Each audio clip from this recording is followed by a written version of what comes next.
मुख्यमंत्री सुखविंदर सिंह सुक्खू ने लोकसभा चुनावों में कांगड़ा सीट से पूर्व केंद्रीय मंत्री आनंद शर्मा को प्रत्याशी बनाए जाने पर खुशी जाहिर की है।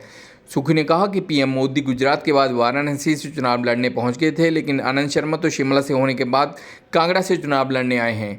इसलिए आनंद शर्मा के राष्ट्रीय स्तर पर अलग पहचान है और भाजपा जो प्रचार कर रही है उन्हें देखना चाहिए कि राष्ट्रीय नेता कहीं से भी चुनाव लड़ सकते हैं।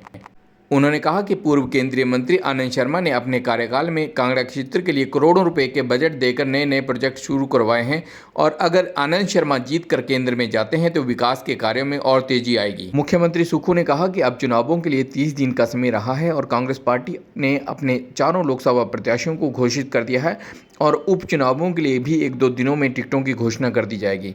मुख्यमंत्री सुक्खू ने कहा कि कांग्रेस की लड़ाई बिके हुए विधायकों के खिलाफ है और निश्चित तौर पर बीजेपी ने विधायकों को खरीदा है।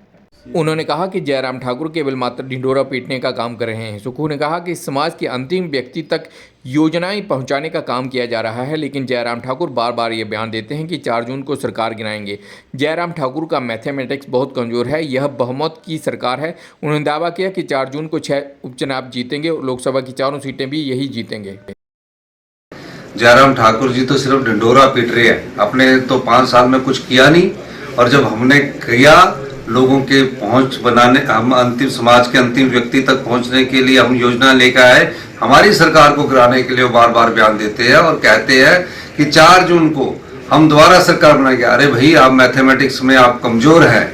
4 जून को भी अगर हम ही सत्ता में होंगे और अगले 5 साल 3.5 साल और जनता की सेवा करेंगे और सेवा करने के बाद हम जनता की अदालत में जाएंगे कि हमने 5 साल में आम जनता से जुड़े हुए, आम परिवार से जुड़े हुए, गरीब से जुड़े हुए, किसान से जुड़े हुए महिलाओं के लिए ये योजनाएं लेके आ रहे हैं। उन्हें ये अच्छा नहीं लगता कि 70 साल से ऊपर के बुजुर्गों को जो हम फ्री इलाज की सुविधा लेके आ रहे हैं वो अच्छा नहीं लग रहा। हम मनरेगा की जो हमारी बहनें जो लगी होती है, भाई जो लगे होते हैं, उनकी दिहाड़ी को 60 रुपये बढ़ा दिए, ये अच्छा नहीं लग रहा।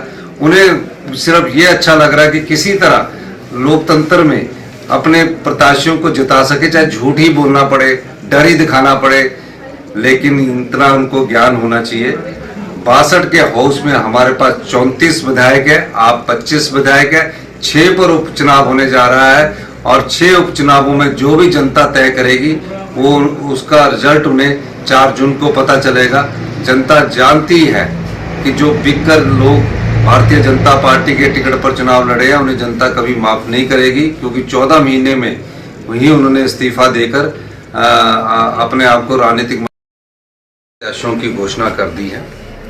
और बड़ी खुशी की बात है कि हमारे राष्ट्रीय नेता श्री आनंद शर्मा जी को कांगड़ा से प्रत्याशी बनाया गया है, जिनकी राष्ट्रीय स्तर पर एक पहचान है और लोकसभा में बहुत, राज्यसभा में रहते बहुत अच्छा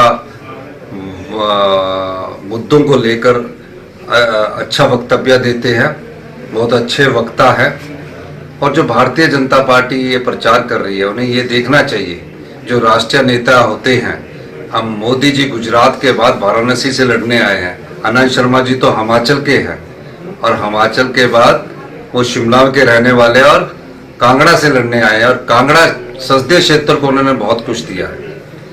फैशन टेक्नोलॉजी का इंस्टीट्यूट उन्होंने कांगड़ा में दिया, रीजनल सेंटर टी बोर्ड से उन्होंने पालमपुर में स्वीकृत करवाया और 150 करोड़ रुपए की लागत से इंडस्ट्रियल पार्क डेवलप करने के लिए उन्होंने कमर्स मिनिस्ट्री में रहते हुए पैसा दिया। इसका क्षेत्र से और हिमाचल प्रदेश को बहुत फायदा होगा। जिस प्रकार की मदद हमको केंद्र सरकार से चाहिए, जो पिछले आपदा के समय हमें केंद्र सरकार से कोई स्पेशल रिलीफ पैकेज नहीं मिला, और लोकसभा में अगर आनंद शर्मा जी जीत कर जाएंगे तो ऐसे मुद्दे वो जोर शोर से उठाएं।